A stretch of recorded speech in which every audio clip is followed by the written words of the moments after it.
Games released on an unplayable state, devs lash out, feelings are gonna fly, emotions will be high. Here we go.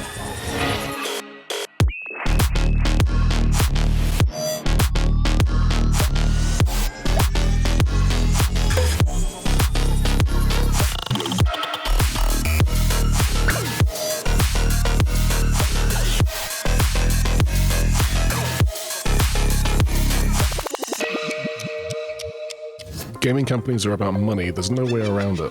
Just like any industry. And there's nothing wrong with that. You should be paid for your work. However, video games didn't make the kind of money they do now, and salaries weren't like they are today.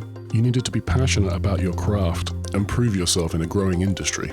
Video game developers in the late 90s and early 2000s seemed to enjoy their work a lot more than they do now.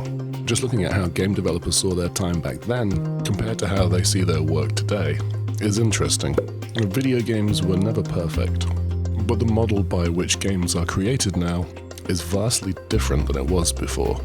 In the past, great games make money. Bad games didn't make so much money. If a game's good, you play the game, you tell your friends, or vice versa. If a game was bad, people told each other about it and others wouldn't buy it. There was little to no online purchases the further back you go, which meant you went to a store, you bought a game and it was yours to play forever. And companies couldn't rely on you having an internet connection to send patches for the game if it didn't work properly. This was more true for console games. With PC games it was similar, but they also had expansions which themselves could also act like a patch to the base game, as well as include new content. But it wasn't necessary to be able to enjoy the base game. Obviously, there's been a slowdown in productivity and motivation in recent years, but does that excuse game companies releasing games in a poor state or sometimes unplayable? They must be aware of the game's problems and released it anyway. And we all hate it when a game's release date gets put back, but wouldn't you rather wait and play a finished game? Now companies rely on day one patches and ongoing patches to finish their game after the fact, sometimes taking years to bring a game to where it should have been at release. Many, if not all games, even single-player games, now release in always online mode. This adds to the problem because now you have server instability to deal with. They chose to make the game online only, and you have to suffer the consequences. This also means that if they ever decide to shut those servers down, you will no longer be able to play that game. You no longer buy a game for life, you're renting it for an unknown period of time. Now, a game being always online does have some benefits, mostly to the video game company. It helps them prevent online piracy and also track user data to make adjustments to the game. First thing that we can point to that might be one of the causes of the problems we're seeing today is the advent of the early access alpha. Early access titles are not all bad.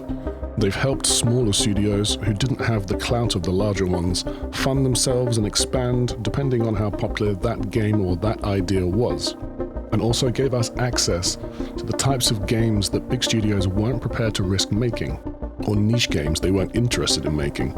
And sometimes it works, like in the case recently of Dark and Darker, where some people seem to be addicted to that game. And by doling out the game in short testing phases and working on the game in between based off player feedback, it's grown and in turn brought even more players.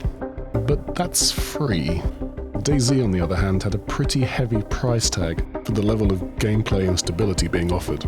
People stuck with it, but it took a long time to make the game stable enough and have enough gameplay to justify that kind of money. Over time, this process of buying a game before it's finished has desensitized gamers, who now accept that you can pay money for an unfinished game and they'll finish it later, maybe, and give the big studios a green light to release games unfinished, even without explicitly stating it like the early access games had to.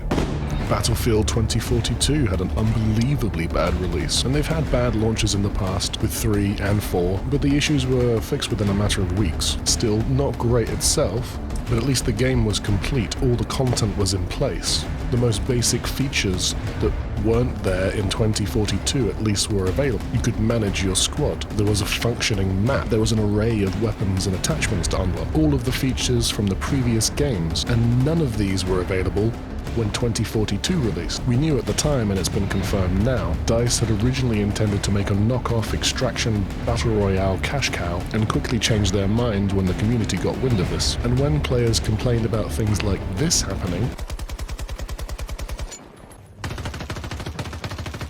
The devs played the victim, told everyone to stop harassing them, and then went on holiday. It took over a year to make the game playable, and over 2 years later, they've only just added the feature to manage squads. So this was perhaps the first step on the journey of game companies taking the piss, but this next one's the biggie.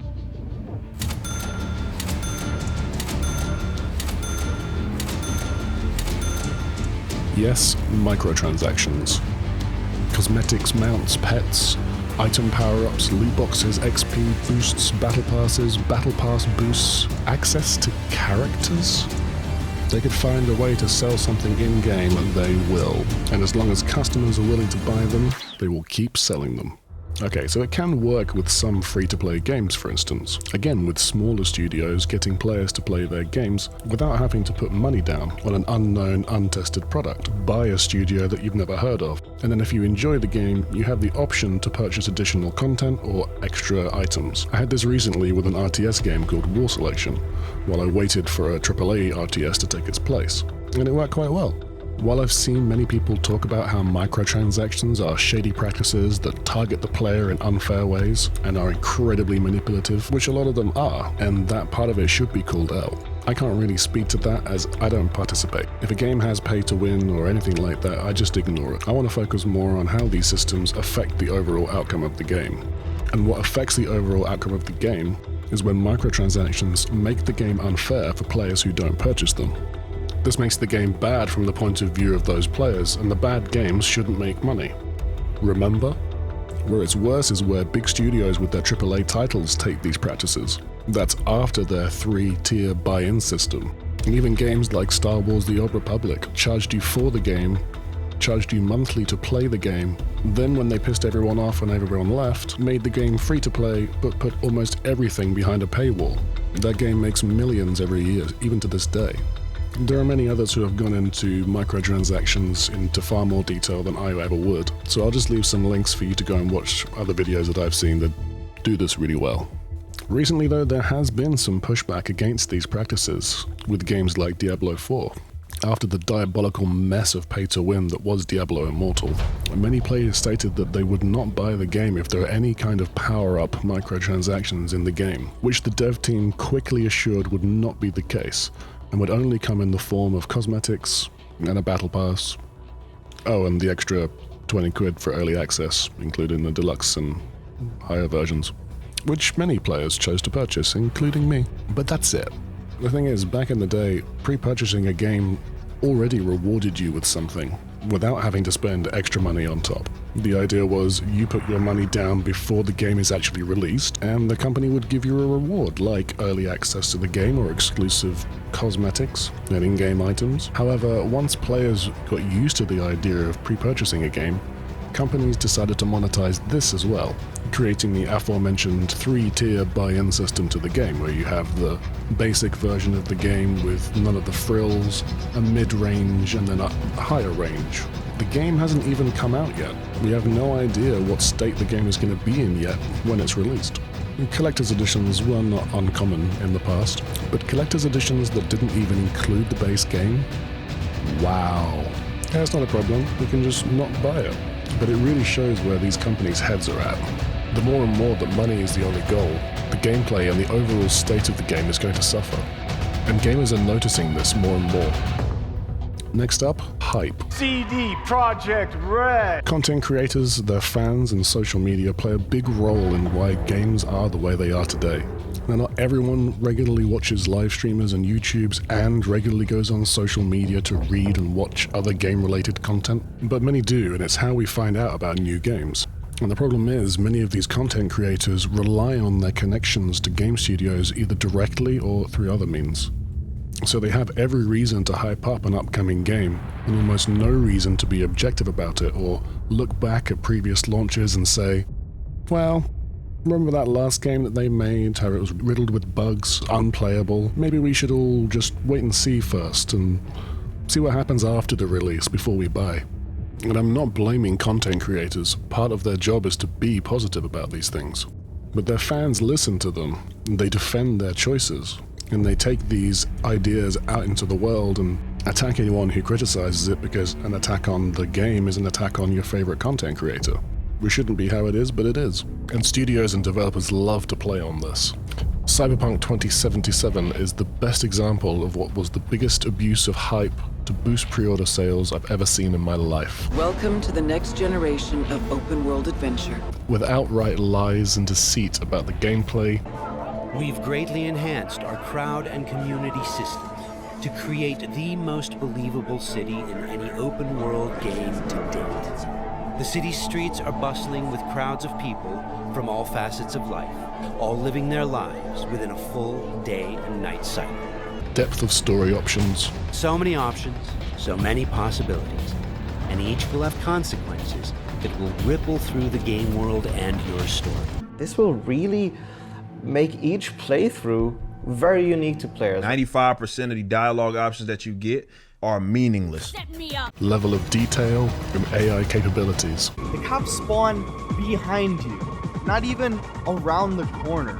No, directly behind you. When researching for this video, I went back and watched the video Overpromise, Sell, Underdeliver, which I'll link for you below, and I highly encourage you to watch that video as a reminder of what the studio and the press were saying pre-release versus the actual game that was delivered, and just how horrendous the whole situation was. It's not just the state that the game was in, but the CD Projekt Red could lie so brazenly to their customers after years promising something groundbreaking, and they're not the only ones doing this. This should be a big lesson to influencers on just how terribly wrong it can go when you hype up an untested game based on nothing but what the developers and the press say and allow you to see. Cyberpunk couldn't even compete with games made a decade or more before. It's truly stunning, and it's happening again with the upcoming expansion. Like, no, these people do not deserve your money. I'm not saying never again, but they still haven't delivered the product that they promised in the first place. It was nothing short of a con. The Last of Us didn't even need PR when they announced a port of their game over to PC. Everyone just expected it would be the same game that they loved. And it wouldn't take long for an uproar to appear on social media when this is what they got.